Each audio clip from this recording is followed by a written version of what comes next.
What is up, guys? Welcome back to Between the Pylons. I'm John Camacho. Thank you so much for watching, and we're going to get right into it. Today we are talking about Devin Duvernay out of Texas, and this is a guy, he was actually one of the first guys that I graded starting this process, and going back and watching him again to do this video, I really stand by everything that I've said throughout the process, and I haven't talked about him a lot on this YouTube channel, but if you follow me on my podcast, Between the Pylons podcast, or just, see me on Twitter or anything like that, you know that I'm a pretty big fan of Devin Duvernay. I really think this is a guy who is an elite slot receiver, and I understand he has a specific role, and not every team needs a guy like that. Some teams already have him, but I believe that he's going to come into the NFL and surprise a lot of people, because according to the national buzz, or at least what we're hearing, he's not really among the guys that are being talked about in that tier 2 of receivers, and I think he deserves to be. I don't have him at the top of that list, but I do have him right in there. I think he really deserves to be in that conversation. He went to the combine and blew it up, ran a 4.39, which is amazing, and it matched what you saw on film. Combine with that with the fact that he dropped one ball in college. Through 4 years, dropped one ball in college. That's amazing. This is a guy who I think is going to come in, and if he's in the right system, if he's used the right way, utilized the right way, I think he can be a legitimate star at the next level. I really believe that. And we're going to jump right in. Here is the skill chart for Devin Duvernay. And I know it doesn't look pretty because there's certain things that I don't have graded well. And of course, the contested catch and body control, it's not his game. These are skills for those X receivers. I didn't see any contested catches. I'm not going to lie to you. Didn't see one contested catch in all the games that I watched, and I watched 3 for Devin Duvernay. I just didn't see it, so I couldn't give him a good grade. I give him a 2 just because that's kind of my go-to when I don't see it, but I still think he could probably do it. I didn't see any proof that he couldn't, so 2, not good. Brings his grade down a little bit, but that's okay for me. Body control, same kind of thing. I never really saw him have to contort his body to make a catch or anything, and at the times that maybe he could have, you didn't see it, so yeah, that wasn't great. Not a problem with that. The other thing that maybe isn't great is release, which is a little bit higher, but still a negative grade overall. And really, that's because, nobody pressed this dude. Nobody. And I think that's because teams were so scared of his speed, you didn't want to press him. That was one of the first things that I wrote in my scouting notebook was, yeah, you don't want to press this guy. You don't no. I believe my exact quote was, nobody lines up man to man on this guy. They all play off because they know that he's so explosive, and if you can't get your hands on him, he's probably going to run right by you. So why would you do that? The things that are positive, the things that I think need to be pointed out. Hands, really, really good hands. Sometimes he does have a tendency to kind of catch with his body, which is the only reason this isn't an 8.5, it's a 7.5. His quickness is elite. His yards after catch and his change of direction skills are elite. His speed, by the way, if you watch any of my earlier videos, I do speed a little bit differently now. I used to grade it pretty much just based on the 40. Now I have other factors that go into it. Speed's a 9. That's the highest grade I can get. Actually graded out higher than that, but I cap it as a 9 because that's the highest you can go. So that's really, really excellent even for his size, because he's a little bit of a smaller dude. But it doesn't matter because I take that into account as well now. It doesn't matter. 4.39 is going to mean you're really, really fucking fast. Things, acceleration, all the things that you want to see out of a slot receiver, I think you have, and that's why he does have this very, very good grade overall for me, especially in the slot receiver section. But I'm getting ahead of myself there. We're gonna get there in a second. Overall, I really like this player. I know it doesn't look pretty. Other things that you might have noticed, route running was just 5, which is my average grade. Yeah, there was nothing special there. I think there's things that you can work on. I think he's an athlete that can absolutely do everything you want him to do. But, I didn't see it on film, so I didn't give him a great grade for that. It was nothing bad. It wasn't atrocious. There were good things. There were bad things. Evened out to a 5. So I'm fine with that. Blocking, Kind of got beat up a little bit at times, but he always threw his body into it, so I was fine with that as well.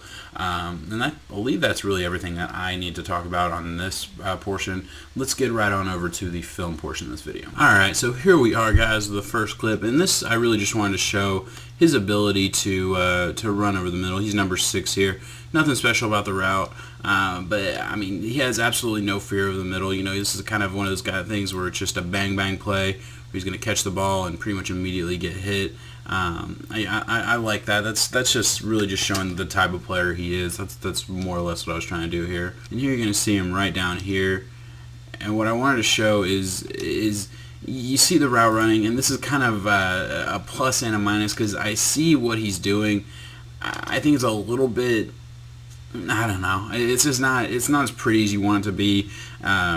It's not great. It's not bad either. It's just not great, which is why I was a 5, and that's kind of my explanation for that. Just because you see things that are better than this sometimes, but you also see things that are kind of worse than it.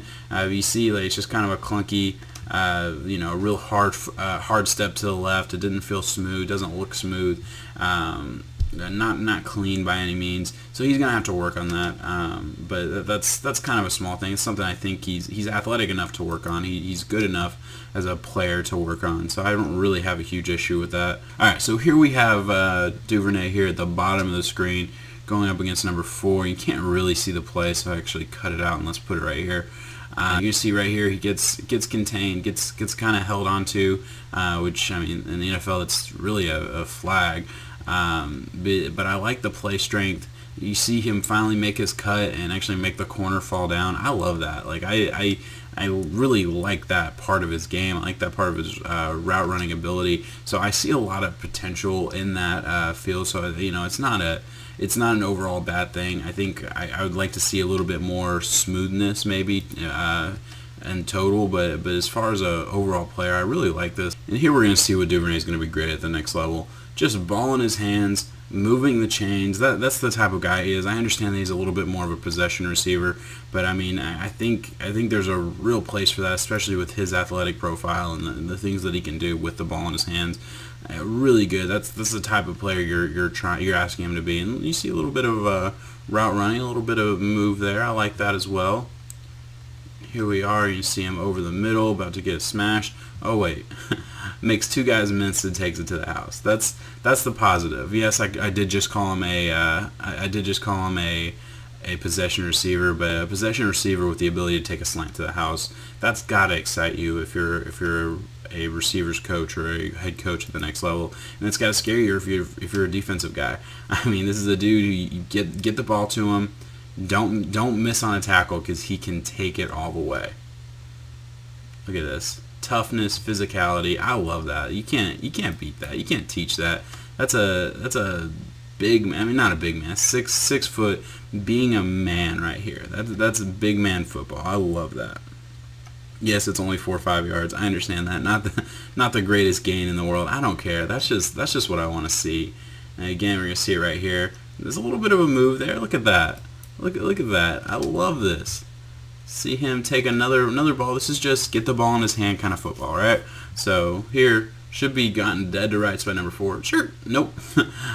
Gets an extra yard. And again, I understand, not the biggest gain, not the craziest play in the world, but I mean, that's what you want to see, or that's what I want to see if I'm grading a player or if I'm trying to add talent to my team. I want to see a guy who can do a little bit of everything, right? I see the physicality. I see the quick twitch ability. I see everything that I need to see. And then right here, this just shows his hands. Look at this.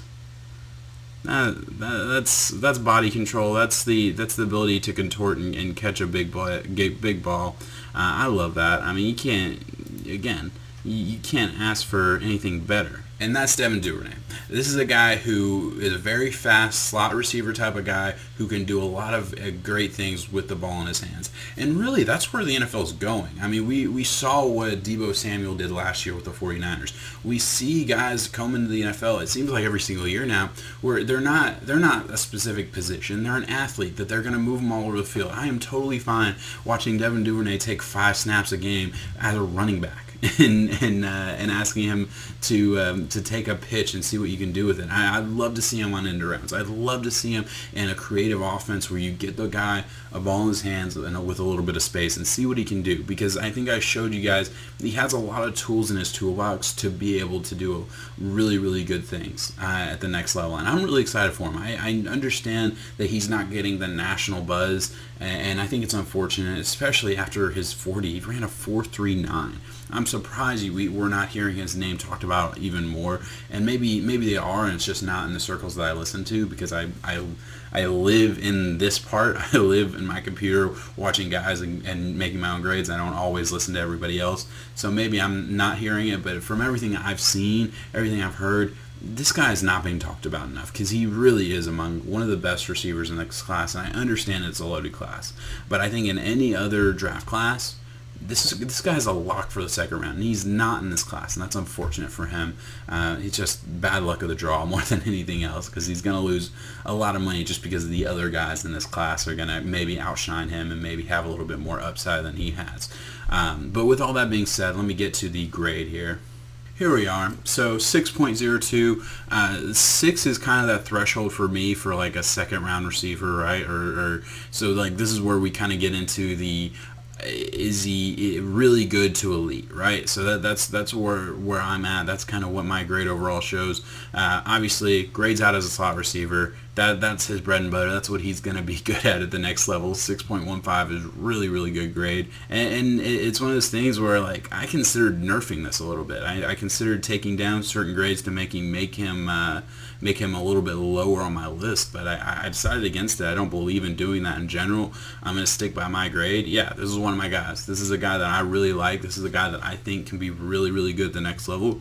Yes, he has to go to the right spot. Yes, I'm either going to be really excited for him or really disappointed based on the team that takes him. I hope it's a team that can prove me right and make me look smart, because he could absolutely go to a place that isn't incredibly creative, that isn't going to utilize him the right way, and that would be unfortunate.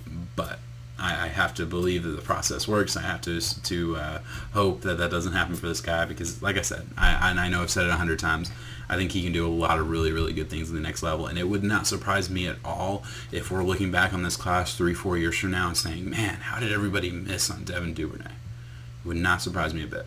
But alright guys, that is my draft profile on Devin Duvernay. Thank you so much for watching. Please leave a like and a comment. Let me know what you guys think of Devin Duvernay. Am I crazy for thinking he belongs in that tier 2 of receivers that has all the other big names that everyone's probably talking about already? Or am I just off? Am I seeing him with rose-colored glasses? I'm not sure. Let me know what you guys think. Also, let me know if there's anybody else you'd like me to do a draft profile on. Thank you so much for watching, guys. Peace.